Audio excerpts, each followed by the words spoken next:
నమస్కారం. ఈటీవీ 360కి స్వాగతం. ముందుగా ప్రధానాంశాలు.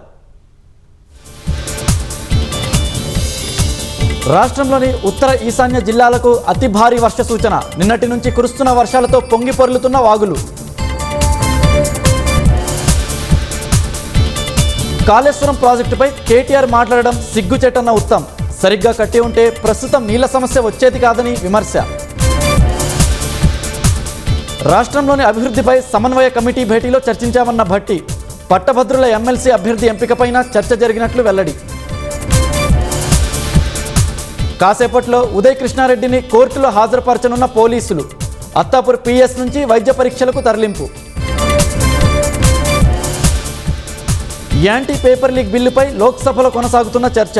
విపక్షాల నిరసనల మధ్య రాజ్యసభ మధ్యాహ్నం 2 గంటలకు వాయిదా. కేంద్ర ప్రభుత్వం తమకిచ్చిన హామీలను నెరవేర్చాలన్న సీజేపీ. కుదరకపోతే మళ్లీ ఉద్యమం తప్పదని హెచ్చరిక. అయోధ్య విరాళాల చోరీ వ్యవహారంపై పార్లమెంటు వద్ద నిరసనలు. హుండీతో సమాజ్వాదీ పార్టీ ఎంపీల ఆందోళన. పశ్చిమాసియాలోని ఉద్రిక్తతలపై భారత్ ఆందోళన. ఐరాస వేదికగా నౌకలపై దాడులను ఖండించిన హరీష్.